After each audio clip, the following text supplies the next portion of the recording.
वाहिगुरु जी का खालसा वाहिगुरु जी की फ़तेह। दोस्तों, मैंने अपने यूट्यूब पे कविताएं पैसे कमाने के लिए नहीं डालना शुरू किए। ये मैं बताना चाहता हूँ कि मुझे अपने धरती के लिए, अपने लोगों के लिए कितना प्यार है, हमदर्दी है, भावना है।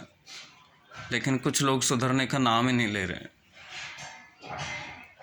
आप सबसे विनती है, मेरे हिंदू भाई बहन लोग, हमारे सिख लोग, हमारे जितने भी भाई बहन लोग हैं, मेरी सबसे विनती है, आपस में प्यार से रहो।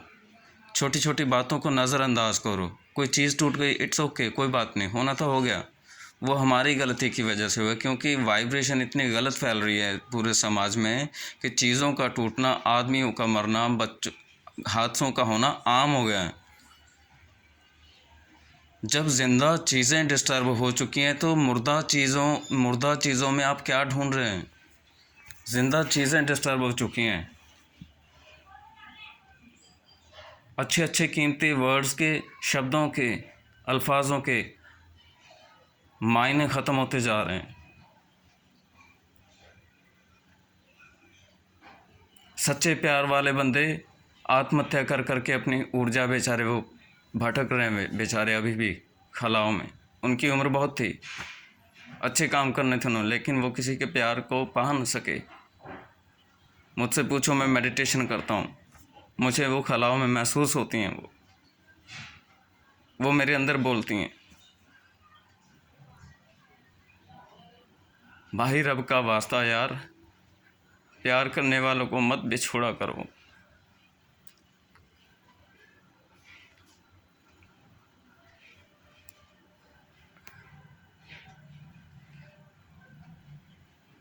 ये जात पात कोई काम नहीं आएगी।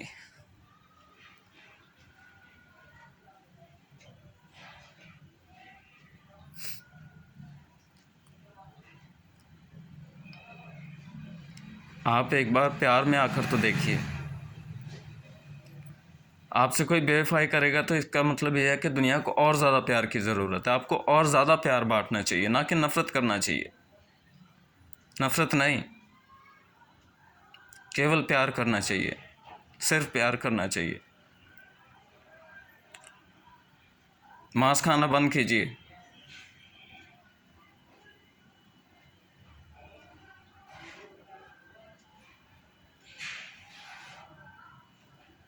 केवल इतना ही कह सकता हूँ, बाकी आपका जीवन है, आप जाने।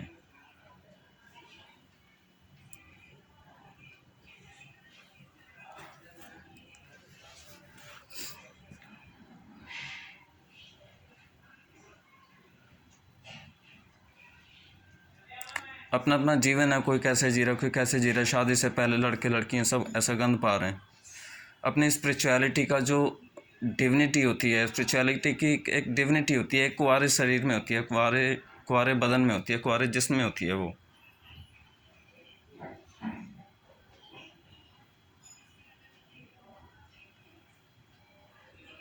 माँ बाप जितना ये इस चीज़ को ऐसे रोकेंगे ना कि हाय इसका ये ना हो जाए, इसका वो ना हो जाए, वो उतने वो उधर को जाएगा, वो भागेगा उसकी तरफ।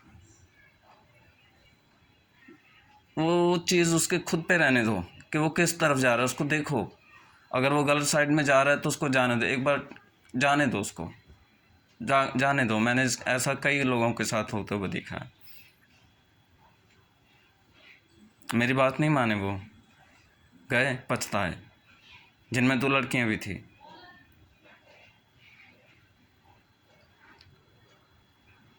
अनकंडीशनल लव में रही है। मैंने उनको अनकंडीशनल 99.99% तक वो सब कुछ दिया जो अनकंडीशनल में दे सकता था।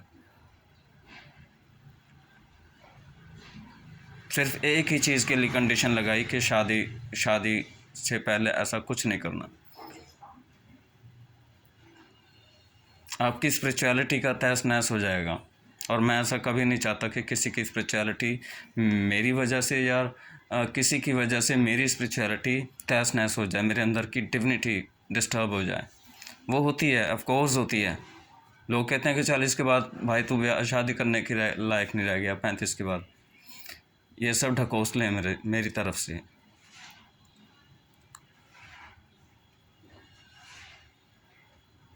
तो आप सबसे विनती है, अच्छा खाइए, अच्छा सोचिए, अच्छा दीजिए, जो देंगे वही आएगा आपके पास।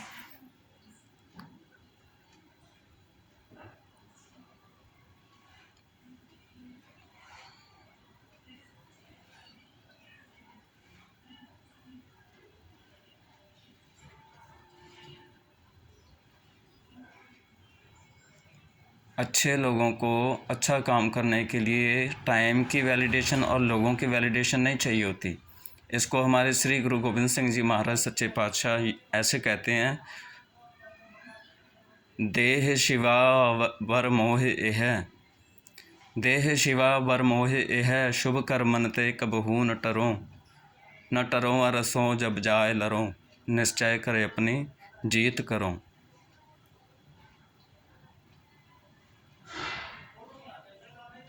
तो अच्छा काम करने का कभी कोई निश्चित समय नहीं होता, कभी डरना भी नहीं चाहिए। भाई प्रेम से रहिए, कभी किसी लड़के को बेवफाई करने की ज़रूरत नहीं है। पहले खुद को समझे, खुद पे टाइम दे, मेडिटेशन करे 3 साल, फिर कभी किसी दूसरे को जाके चूज़ करे और उसको बताए कि मैं ऐसी लड़की हूँ या ऐसा लड़का हूँ। आपको पढ़ाई लिखाई के बाद नौकरी पे जाना होता है, और वो नौकरी पे जाने का टाइम ही आपका ऐसा होता है कि जब आप फ्री होते हो, बाहर दुनियादारी देखने का बहाना होता है आपके पास, तो आप कुछ भी कर लेते हो उसमें। And that's not fair totally.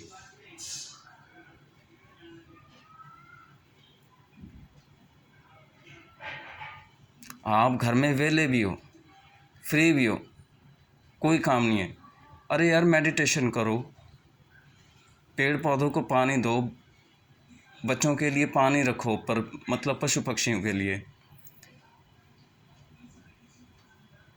कोई रिश्तेदार के पास आपकी ज़रूरत है, आप वहाँ जा सकते हैं। अभी थोड़ी देर पहले की बात है, मेरे जो स्कूटर है दीदी का, जो वो भांजा चाबी लेके अंदर बैठ के कमरे में, मैं उसे डिस्टर्ब नहीं करना चाहता था क्योंकि वो पढ़ाई करता है, तो वो उसको नींद आ रही थी, वो सो गया, तो चाबी अंदर रह गई स्कूटर की, और मैं पैदल गया मम्मी को दवाई देने, फिर यहाँ से कम 1000 मीटर दूर।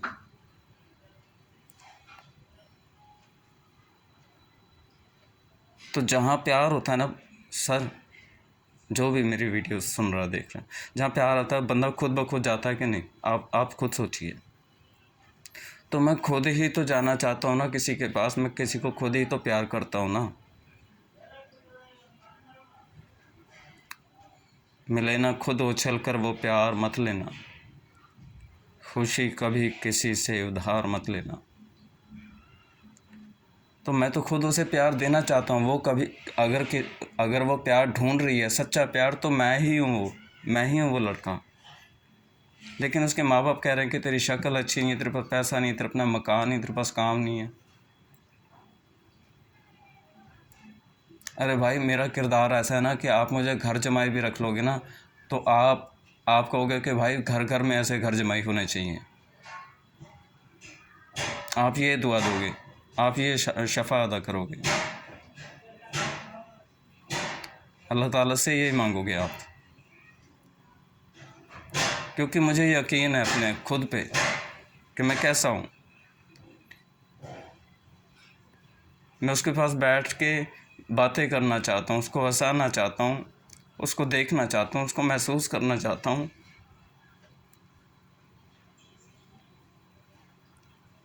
यार जिस्मानी कुछ चाहिए होता तो बाहर 250-250 रुपये में बिक रहा है सब कुछ।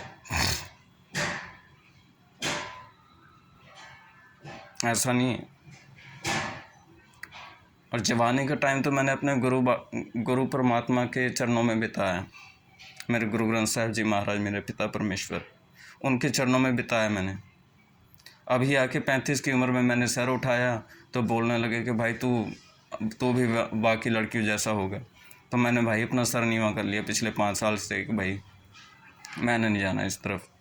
लेकिन पिछले 5 साल में ही एक बंदा ऐसा मिला जिसको मैंने अपने तत्व जैसा पाया कि मैं आकाश तत्व हूँ तो वो भी आकाश तत्व है, मैं अग्नि तत्व हूँ तो वो भी अग्नि तत्व में है। एक जैसे तत्व हैं। तो एक बंदा और पाया जो अग्नि तत्व है और मैं आकाश तत्व हूँ। तो आकाश तत्व को अग्नि तत्व से कोई वो नहीं है, डर नहीं है या कोई कुछ और चीज़ लग सकती है। तो मैं 6 हूँ, वो 9 है, 69। और एक जो साथी है मेरा, उसके साथ मेरा ऐसा है कि जैसे उसकी बर्थ डेट और मेरी बर्थ डेट मिला दो तो 13 नंबर बनता है।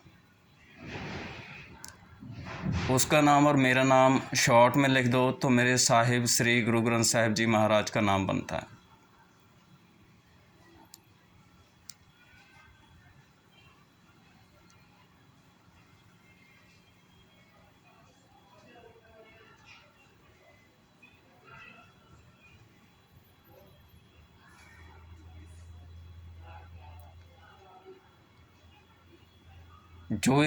जो एक लड़की से मिला मैं, उससे मुझे यिन एंड यांग की वाइब आ रही थी। मैं यिन हूँ तो वो यैन है, अगर वो यिन है तो मैं यैन, ऐसी वाइब आ रही। लेकिन एक लड़की से मेरे को सेम वाइब आ रही है। मुझे भी वैलेंटाइन डेज में कोई इंटरेस्ट नहीं है, उसे भी नहीं है। मुझे भी बहुत ज़्यादा दोस्त बनाने अच्छे नहीं लगते, उसे भी नहीं। हाँ, बातें प्यार बांटना, सबसे प्यार बांटना, सबसे प्यार से बात करना, ये अच्छा लगता है। लेकिन किसी को इतना नज़दीक आने देना कि यार, है ना, आप समझ रहे हैं, तो वो बहुत कम है। तो अगर मैं उसकी ज़िंदगी में, उसके दिल में ये जगह कमा पाया हूँ कि यार वो मुझे कुछ बता पाई, मुझ पे यकीन कर पाई, मेरे साथ हंसी खेली, और उसने मुझे 2 बार अपने घर बुलाया भी, मैं गया भी नहीं।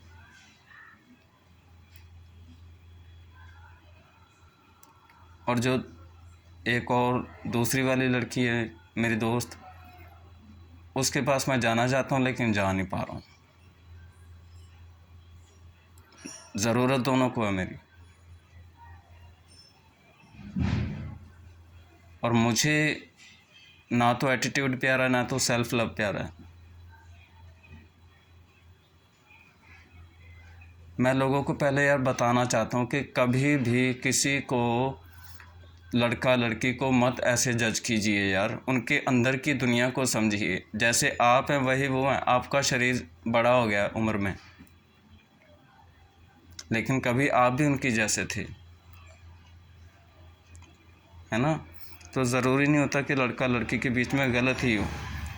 एक लड़की को मैं इतना देवी के प्रसाद जैसा मानता हूँ, देवी जैसा मानता हूँ कि मन करता है कि हे भगवान, अगर मैं इसके भाग्य में नहीं हूँ, मैं इसकी किस्मत में नहीं हूँ, तो कोई बात नहीं, कोई बात नहीं, मुझे कोई तेरी रज़ा पे सर झुका के सजदा करता हूँ मैं।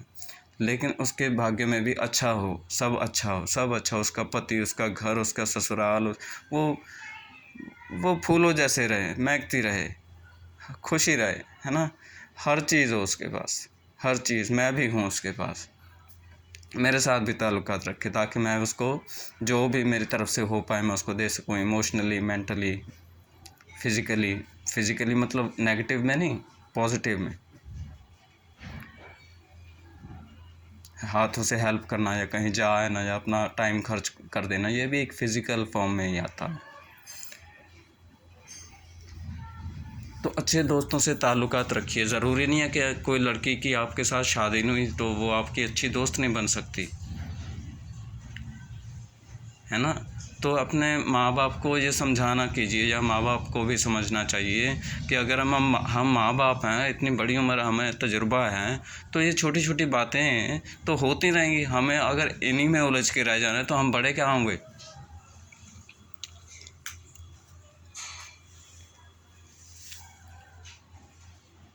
उनको अपनी दुनिया जीने दीजिए, है ना। उनको अपनी दुनिया जीने देना चाहिए, हमें इजाज़त, परमिशन देनी चाहिए उनको। आपको मालूम है, मैं आज तक किसी लड़की के पास तक नहीं बैठा हूँ, आज तक यूं टच तक नहीं करके देखा मैंने आज तक किसी लड़के को। मैंने भगवान को जान देनी है, मुझे मौके बहुत मिले हैं, लेकिन पता नहीं क्यों मेरे अंदर से ऐसा आता रहा कि नहीं नहीं नहीं नहीं, ये टाइम नहीं है, ये टाइम नहीं है, सही नहीं है टाइम। और उसी चीज़ ने मुझे बचा कर भी रखा। ये मैं सच्चाई बता रहा हूँ, आप जो मर्ज़ी समझो। घर में बड़ा हूँ ना भाई बहनों में, तो एक डर भी लगा रहा कि माँ गरीब है, कहाँ चौकी थाने के टक्कर काटेगी, बहनों का सर नीचे हो जाएगा कि बड़ा भाई कैसे काम करता है, बदनामी हो गई तो।